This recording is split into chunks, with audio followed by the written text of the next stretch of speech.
നിങ്ങളൊരു സ്ത്രീ ആയതുകൊണ്ട് ഞാനിതിന് മറുപടി പറയുന്നില്ല. ഇവിടെയുള്ള എൻ്റെ ഭാര്യയും മക്കളും നിങ്ങളെപ്പോലെ തരം താഴുകയില്ല. ഞങ്ങൾ മാറി തരാം. അതിനെ ഒരല്പസമയം ഞങ്ങൾക്ക് തരണം.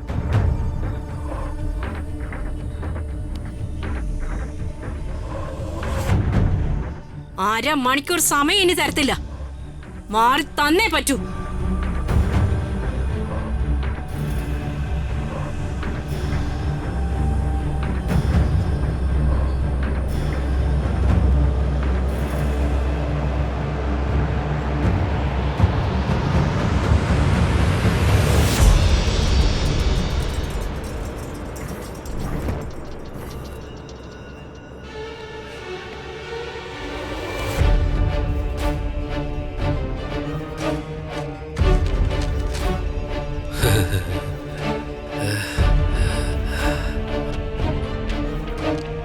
ഇതിൽ വർമ്മ സാറിന്റെ ഒപ്പില്ലെന്ന് ഒരു കോടതിയും പറയില്ല.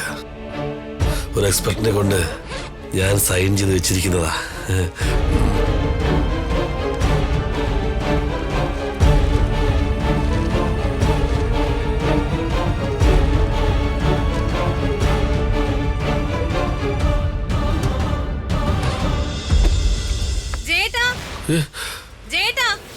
അയ്യോ, നമ്മൾ വരുന്നു. ജേട്ടൻ രാജുവിന്റെ മുറിയിൽ എന്ത് ചെയ്യോ? അത് ഞാനേ അളിയന്റെ മുറിയിൽ ഫാൻ ഓണായി കിടക്കുന്നു. ഞാനത് ഓഫ് ചെയ്യാൻ കയറിയതാ. അല്ല, കറണ്ട് ബില്ല് എത്ര കൂടുന്നേ? അതിന് കറണ്ട് ചാർജ് കൊടുക്കുന്നത് ചേട്ടനല്ലല്ലോ.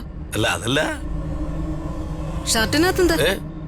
ഒന്നുമില്ല, ഞാൻ കൈയിട്ടതാ. ഒരു വണ്ട് എടുത്ത് കളഞ്ഞ്. ഇവിടെ കാണണം. എന്തെങ്കിലും കള്ളത്തരം ഉണ്ടോ? നീ എന്തൊക്കെയാ പറയുന്നേ? എന്നാ വാ, ആ രുക്മിണി ആന്റി അവിടെ കിടന്ന് ബഹളം ഉണ്ടാക്കുക. എങ്ങനെയെങ്കിലും ഒന്ന് ഒതുക്കാൻ നോക്ക്.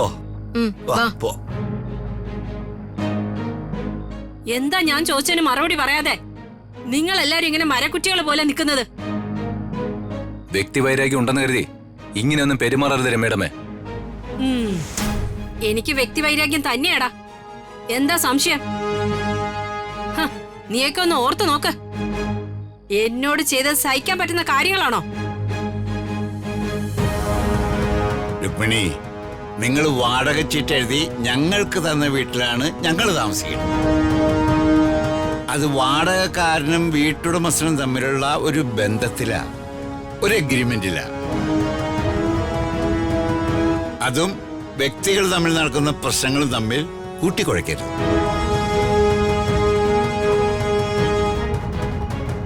നിങ്ങളും മകളും കൂടി അതിബുദ്ധി കാണിച്ച് എന്റെ മകന്റെ പെടലേക്ക് വലിഞ്ഞു കയറാമെന്ന് കരുതി.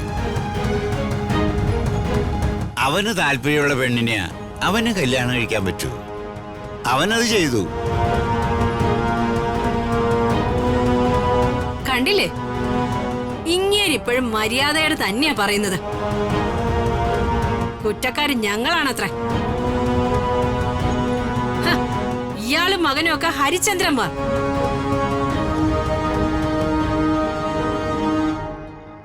ഇനിയൊരു സെക്കൻഡ് സമയം ഞാൻ തരില്ല.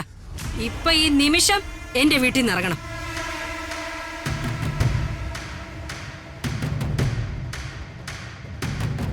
അകലേ നോവിനാലേ